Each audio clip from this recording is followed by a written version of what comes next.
मैं विकास आप सभी का स्वागत करता हूं मेरे YouTube channel crack fact Z में। आशा करता हूं कि आप सभी अच्छे और स्वस्थ होंगे। जैसा कि आप सभी को पता है कि हमने 11th क्लास के फर्स्ट चैप्टर संविधान क्यों और कैसे को शुरू किया था। इसके 2 से 3 पार्ट हो चुके हैं और उनका लिंक आपको डिस्क्रिप्शन में मिल जाया करेगा। आज हम चैप्टर के कुछ स्मरणीय बिंदुओं पर ध्यान देते हैं, ऐसे बिंदु जो आपकी पुस्तक में शायद ही कहीं लिखे हों, तो हमें उनकी तरफ भी ध्यान देना चाहिए। जो पुस्तक में लिखा वो तो ठीक ही ठीक है, पर कुछ ऐसी भी घटनाएं हैं जिसको पुस्तकों के अंदर भी सही तरीके से बयान नहीं किया गया, तो हम उनकी तरफ आज विशेष ध्यान देंगे और उन विशेष पहलुओं पर अच्छी तरीके से पढ़ने का प्रयास करेंगे। तो स्टार्ट करते हैं कि आज क्या है ऐसा विशेष। देखो, हमने हेडिंग ही बना रखी है स्मरणीय बिंदु। पहला स्मरणीय बिंदु क्या है? महात्मा गांधी ने बहुत पहले 1922 में यह मांग की थी कि भारत का राजनीतिक भाग्य भारतीय स्वयं बनाएंगे। कहने का मतलब कि भारत का भविष्य भारत खुद तय करेगा, कोई बाहरी व्यक्ति तय नहीं करेगा। आगे लिखते हैं, मतलब उन्होंने फिर अपना कोट करके जो लाइन लिखी थी, जो बोली थी, हमने उसको भी लिखा है कि उन्होंने कोट करके क्या लाइन बोली थी। स्वराज ब्रिटिश पार्लियामेंट की भिक्षा नहीं होगा। यह भिक्षा है, ध्यान रखना, कोई शिक्षा मत लिख लेना। ब्रिटिश पार्लियामेंट की भिक्षा मतलब ब्रिटिश के द्वारा दी गई भीख नहीं है हमारा संविधान, हमारा स्वराज। हमारा स्वराज हमारा अधिकार है, उनके द्वारा दी गई कोई भीख नहीं कि वो हमें आजाद कर रहे हैं। वो हमें आजाद नहीं कर रहे, हम हमेशा से स्वराज थे, स्वराज हैं और स्वराज ही रहेंगे। आप हमें कोई भीख नहीं दे रहे हो कि हम आपको आजाद कर दे रहे हैं, जाओ भारत आजाद हो गया, नहीं। स्वराज ब्रिटिश पार्लियामेंट की भिक्षा नहीं होगी, यह भारत की स्वयं की गई घोषणा होगी, भारत के द्वारा की गई स्वयं की घोषणा होगी और स्वयं भारत आजाद होगा, स्वयं अपना राज होगा, स्वयं भारत अपना संविधान बनाएगा, ब्रिटिश से कोई भीख नहीं लिए। यह सत्य है कि इसे पार्लियामेंट के एक्ट के अधीन अभिव्यक्त किया जाएगा। यह तो सत्य बात है कि ब्रिटिश पार्लियामेंट के एक्ट के अधीन ही हमारा संविधान बन रहा था, पर किंतु यह भारत के लोगों की इच्छा की घोषणा कि विनम्र अनुमोदन मात्र होगा। मतलब ऐसा भी नहीं है कि अगर ब्रिटिशों के पार्लियामेंट की अभिव्यक्ति होगा, ब्रिटिशों के पार्लियामेंट के एक्ट के अधीन हम होंगे, तो इसका अर्थ यह नहीं था कि हमारा संविधान उनके अधीन हो जाएगा। हमारे संविधान में क्या होगा क्या नहीं होगा यह हमारी जनता तय करेगी और हमारे संविधान निर्माता तय करेंगे। ब्रिटिश किसी भी तरीके से यह बात तय नहीं कर सकता था कि हमारे संविधान में क्या होगा और क्या नहीं होगा।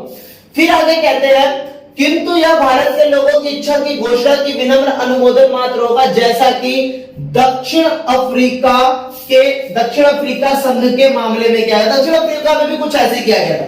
दक्षिण अफ्रीका में भी यही था कि गांधी जी ने वहां पे स्वराज की भावना को जिंदा कर दिया था कि भाई वहां के जो लोग हैं वो स्वराज को स्थापित करेंगे, कोई भिक्षा नहीं ले रहे। वैसे ही भारत के अंदर भी स्थापित किया गया। आगे दूसरा स्मरणीय बिंदु देखते हैं।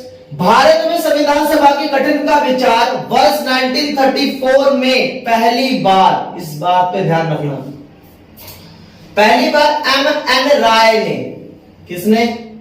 एम.एन. राय ने पहली बार संविधान सभा का विचार प्रस्तुत किया था, ने रखा।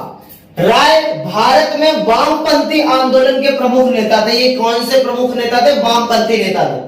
इसके बाद अगला बिंदु, 1935 में भारतीय राष्ट्रीय कांग्रेस ने पहली बार भारत के संविधान के निर्माण के लिए आधिकारिक रूप से संविधान सभा के गठन की मांग की। कहने का मतलब सिर्फ संविधान सभा के विचार की उत्पत्ति कहां से हुई? एम.एन. राव। ब्रिटिश के सामने यह भावना रखना कि हम अपनी संविधान सभा चाहते हैं, यह 1935 में भारतीय राष्ट्रीय कांग्रेस ने किया। ध्यान रखना, 1935 में भारतीय राष्ट्रीय कांग्रेस ने ब्रिटिश के सामने पहली बार ये बोला कि हम अपना संविधान सभा के द्वारा बनाएंगे और उसमें हमारे लोग होंगे। 1938 में भारतीय राष्ट्रीय कांग्रेस की ओर से पंडित नेहरू, जवाहरलाल नेहरू ने घोषणा की कि स्वतंत्र भारत के संविधान का निर्माण वयस्क मताधिकार के आधार पर चुनी गई संविधान सभा के द्वारा किया जाएगा। मतलब भारत की जो संविधान सभा होगी वो वयस्क मताधिकार के आधार पर चुनी जाएगी। ये भारतीय राष्ट्रीय कांग्रेस के एक सदस्य नेहरू ने कहा, जो अध्यक्ष भी रह चुके थे। इसमें कोई बाहरी हस्तक्षेप नहीं होगा। मतलब हमारे देश की जनता ही हमारे संविधान सभा में बैठेगी, हमारे देश की जनता ही हमारा संविधान तय करेगी, हमारे देश की जनता ही हमारा भविष्य तय करेगी। कोई भी बाहरी हस्तक्षेप, कोई भी बाहर से हमें दबाव नहीं डालेगा। इसके बाद नेहरू की इस मांग को अंततः ब्रिटिश सरकार ने सैद्धांतिक रूप से स्वीकार कर लिया। इसे सन 1940 में, कब? 1940 के अगस्त प्रस्ताव, मतलब ये 1940 में अगस्त में ब्रिटिश के सामने जब नेहरू ने रखा कि हम अपने संविधान सभा सार्वभौमिक मताधिकार के आधार पर बना के स्वयं भारतीय लोगों के द्वारा अपना संविधान तय करेंगे, तो ये बात 1940 में अगस्त में जाकर मान ली गई। किसके द्वारा? ब्रिटिशों के द्वारा मान ली गई। इस तरीके से प्रारंभिक अगर हम अपने संविधान के पहलुओं को पढ़ें तो शुरुआती से ही हमारा भारत ये चाहता था कि भारत का जो संविधान होगा वो भारत के लोगों द्वारा बनाया जाएगा, ब्रिटिश का कोई भी हस्तक्षेप नहीं होगा, अंततः बाहरी कोई भी हस्तक्षेप नहीं होगा। भारतीय लोगों की हमेशा से भावना रही। 1922 से देख सकते हो, महात्मा गांधी ने, फिर एम.एन. राव ने, फिर भारतीय राष्ट्रीय कांग्रेस में नेहरू, मतलब काफी सारे लोगों ने यही भावना जताई कि भारत का जो संविधान होगा वो भारतीय लोगों ही द्वारा बनाया जाएगा, किसी भी बाहरी हस्तक्षेप को भारतीय लोग स्वीकार नहीं करेंगे। अभी हमने कुछ स्मरणीय बिंदुओं में ये देखा कि ब्रिटिश सरकार ने 1940 के अंदर भारतीय लोगों के संविधान सभा की मांग को स्वीकार कर लिया। अब जब 1940 में संविधान सभा के स्वीकार को मांग को स्वीकार कर लिया गया, तो उसके आगे क्या हुआ हम देखते हैं कि सन 1940 में इंग्लैंड में बहुदलीय सरकार ने इस सिद्धांत को स्वीकार कर लिया कि भारत के लिए नया संविधान भारत के लोग ही बनाएंगे। मतलब देखने वाली बात यह भी है कि 1940 में स्वीकार कर लिया कि भारत का संविधान भारत के लोग ही बनाएंगे। मार्च 1942 में जब जापान भारत के द्वार तक पहुंच गया, ये क्या है, हुआ क्या, 1939 से लेकर 1945 तक वर्ल्ड वॉर चल रहा था। तो जब द्वितीय विश्व युद्ध की अवस्था थी तो जापान ब्रिटेन के साथ लड़ रहा था और जापान धीरे धीरे भारत तक पहुंच गया। जब जापान भारत की सीमा के आसपास पहुंच गया, म्यांमार तक कब्जा कर चुका था, तो ब्रिटेन को इस बात का डर लगने लग गया कि कहीं जापान भारत पर भी कब्जा ना करने लग जाए। तो क्या हुआ, पहुंच गया, तब उन्होंने सर स्टैफर्ड क्रिप्स को ब्रिटिश मंत्रिमंडल के सदस्य थे, ब्रिटिश सरकार के प्रस्तावों की घोषणा के साथ भेजा। मतलब जब जापान आगे बढ़ता गया तो ब्रिटिशों को टेंशन हुई, तो ब्रिटिशों ने एक अधिकारी भेज दिया, अपने मंत्रिमंडल से एक अधिकारी भेजा जिसका नाम सर स्टैफर्ड क्रिप्स था, और ब्रिटिश सरकार जो चाहती थी वो प्रस्ताव लिखकर भेजा गया। यह प्रस्ताव युद्ध की समाप्ति पर के बाद अंगीकार किए जाने वाले, यदि युद्ध की समाप्ति पर अंगीकार किए जाने वाले, मतलब जो प्रस्ताव भेजा गया सर स्टैफर्ड क्रिप्स के द्वारा 1942 के अंदर, तो उसके बाद ये कहा गया कि अगर ये युद्ध समाप्त हो जाएगा तो 1942 के प्रस्ताव के अंदर जो भी बात लिखी है, क्रिप्स मिशन के अंदर जो भी प्रस्ताव लिखे गए उसको स्वीकार कर लिया जाएगा। पर हुआ क्या, यदि दोनों इसे स्वीकार करने में सहमत हो, दोनों का मतलब यहाँ पे क्या है, कांग्रेस पार्टी और मुस्लिम लीग।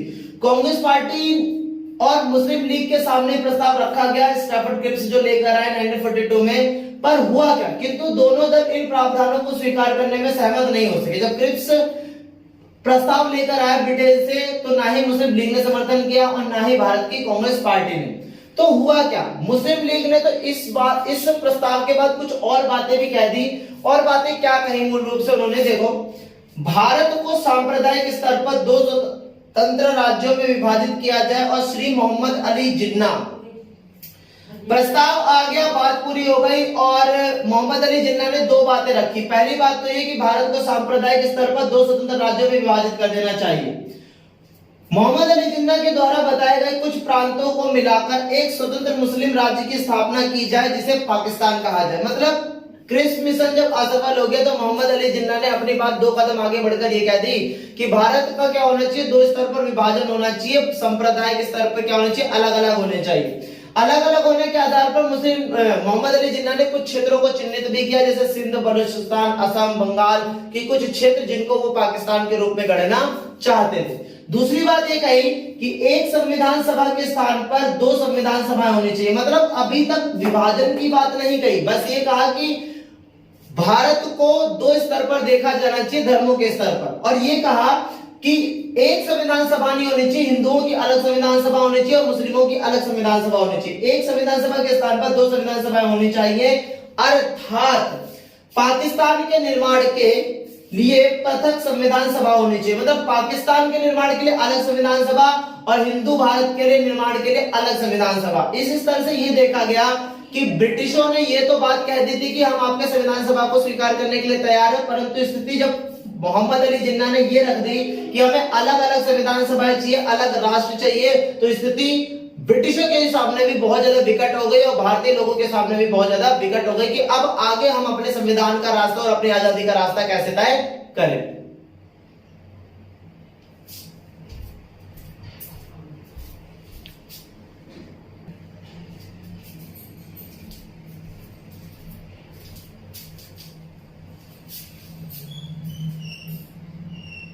अब जब हम ये देखते हैं कि भाई क्रिप्स मिशन आ चुका था, क्रिप्स मिशन ने भी अपनी पूरी कोशिश कर ली कि भाई स्थितियों को सुधारा जाए, पर कुछ हुआ नहीं। उसके बाद क्या हुआ? क्रिप्स मिशन के प्रस्तावों के अस्वीकार हो जाने के पश्चात दोनों दलों को एक मत करने के लिए बहुत से प्रयत्न किए गए। मतलब क्रिप्स मिशन तो 1942 में आया, अपने प्रस्ताव लेकर आया ये सोचकर कि भाई मुस्लिम लीग और कांग्रेस को एक साथ किया जा सकेगा और आगे की गाड़ी चलाई जा सकेगी, पर ना तो मुस्लिम लीग ने स्वीकार किया, ना ही कांग्रेस ने स्वीकार किया और क्रिप्स मिशन असफल हो गया। उसके बाद कई सारी कोशिशें की गई कि भारत के अंदर मुस्लिम लीग और कांग्रेस के मध्य सहमति बनाई जा सके ताकि इनको आजादी या फिर आगे का जो काम है वो ठीक ढंग से किया जा सके, पर सारे प्रयत्न असफल होते चले जा रहे थे। जैसे बहुत प्रयत्न किए जिसमें गवर्नर जनरल लॉर्ड बोवेल की प्रेरणा से किया गया एक शिमला सम्मेलन भी था, क्रिप्स मिशन भी फेल हो गया। उसके बाद लॉर्ड बोवेल जो हमारे वायसराय थे, उन्होंने गवर्नर जनरल ने क्या बुलाया, एक सम्मेलन बुलाया जिसे कहते हैं शिमला सम्मेलन। और ये शिमला सम्मेलन भी क्या हो गया, असफल हो गया, क्योंकि यहाँ पे गांधी मौजूद नहीं थे और जो बातें थी यहाँ पे पूर्ण हुई नहीं। यहाँ पे जो मोहम्मद अली जिन्ना थे वो दोबारा से वही राग गाने लगे कि हमें अलग संविधान सभा चाहिए, हमें अलग पाकिस्तान चाहिए। तो फिर वहां पे जो भारत के प्रतिनिधि, कांग्रेस के जो प्रतिनिधि बैठे हुए थे, पटेल, नेहरू, ठीक है, इन सब ने भी मना कर दिया कि नहीं नहीं हम अलग पाकिस्तान के गठन की मांग को स्वीकार नहीं करेंगे। तो ये भी जो शिमला सम्मेलन था वो भी असफल हो गया। इन सब के असफल हो जाने पर ब्रिटिश मंत्रिमंडल ने अपने 3 सदस्य एक और गंभीर प्रयत्न करने के लिए भेजे। मतलब 3 सदस्य भेजते। अब सर स्टैफर्ड क्रिप्स वही जो 1942 में आए थे क्रिप्स मिशन लेकर, वो अगले होंगे पैट्रिक लॉरेंस और तीसरे सदस्य होते हैं अलेक्जेंडर। तो ये तीनों ही ब्रिटिश मंत्रिमंडल के सदस्य होते हैं। इसके आगे भी हम पढ़ेंगे। भेजे, इसमें क्रिप्स भी शामिल थे, किंतु यह प्रतिनिधि मंडल भी दोनों प्रमुख राजनीतिक दलों के मध्य सहमति लाने में असफल रहा। मतलब सहमति बनाने की पूरी कोशिश की गई। 1942 में क्रिप्स मिशन, 19 उसके बाद आया शिमला मिशन, फिर उसके बाद शिमला सम्मेलन में भी कुछ नहीं हुआ, फिर उसके बाद 3 प्रतिनिधि मंडल भेजे गए, उससे भी कुछ नहीं हुआ। फिर उसके बाद जब सारी तमाम कोशिशें काम नहीं करी, ना ही मुस्लिम लीग मानने को राजी है कि हम अलग, मतलब मुस्लिम लीग मानने को राजी नहीं थी कि हम अखंड भारत में रहे, एक संविधान में रहे। तो मुस्लिम लीग तो ये कहती कि हमें खंडित भारत चाहिए, हमें अलग संविधान सभा चाहिए। जब सारी कोशिशें तमाम हो गई, तब उसके बाद ब्रिटिश ने खुद ही अपना प्रस्ताव सामने रख दिया, जो 16 मई 1946 को बताया गया, इंग्लैंड में भी और भारत के अंदर भी, और अंततः इसी को हमने स्वीकार लिया। क्योंकि भारत के अंदर दोनों दल आपस सहमति नहीं बना पा रहे थे और ज्यादा लंबा समय लेना भी बहुत गलत था। इसीलिए ब्रिटिश के द्वारा जो सामने तथ्य रखे गए, जो प्रस्ताव रखे गए, उसी को ही हमने स्वीकार लिया और अंततः इस बात पर सहमति बन गई कि अब भारत का विभाजन होगा ही होगा। और जैसे ये बात सुनिश्चित हो गई तो भारत के संविधान सभा के गठन की प्रक्रिया भी शुरू हो गई कि भारत का संविधान सभा का कैसे गठन किया जाएगा।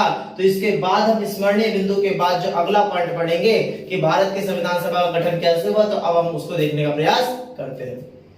अब संविधान सभा का गठन कैसे हुआ देखते हैं।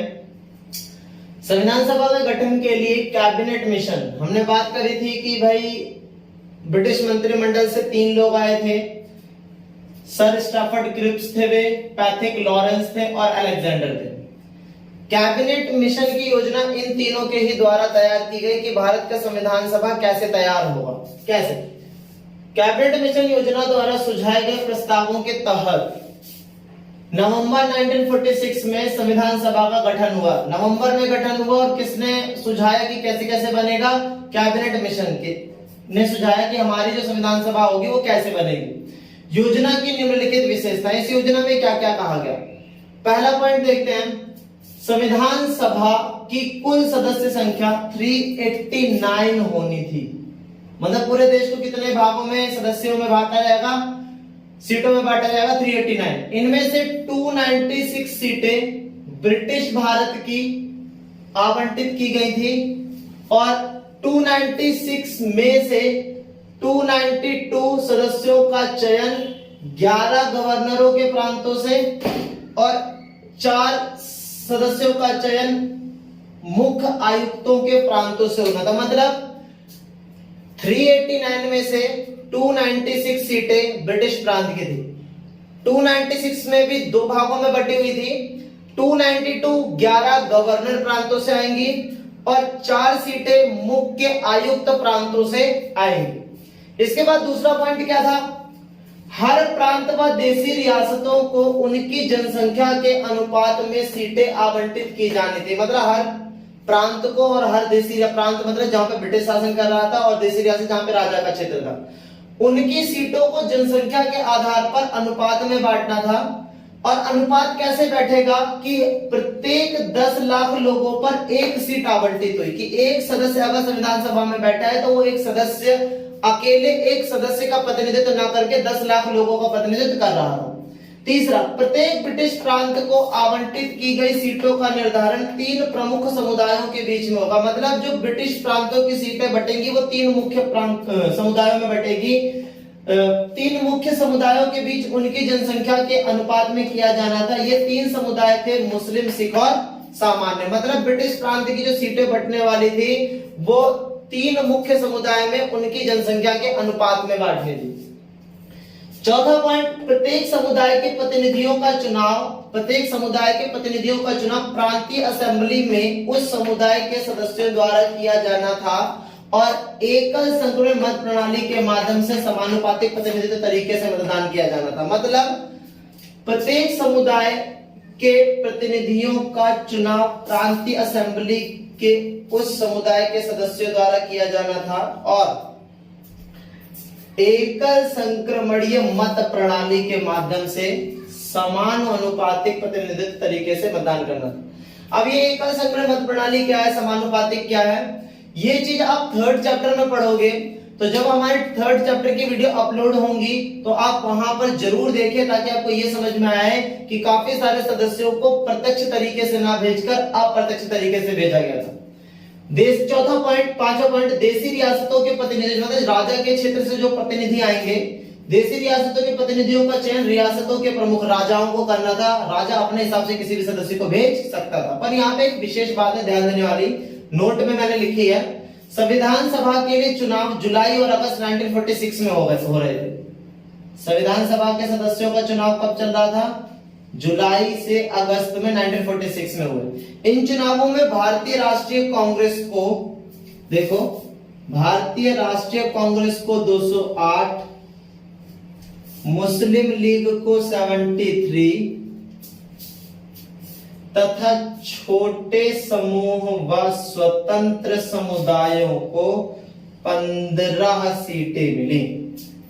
हालांकि देशी रियासतों को आवंटित की गई सीटों भर नहीं पाई। कहने का मतलब जितनी सीटें दी गई थी देशी रियासतों को, वो पूरी की पूरी सीटें 93 भर भी नहीं पाई थी, क्योंकि उन्होंने स्वयं को संविधान सभा से अलग रखने का निर्णय ले लिया था। मतलब देशी रियासतों के कई सारे राजाओं ने निर्णय ले लिया था कि हमें भारत ब्रिटिश के द्वारा बनाई गई कैबिनेट मिशन के द्वारा बनाई गई संविधान सभा को स्वीकार नहीं करना।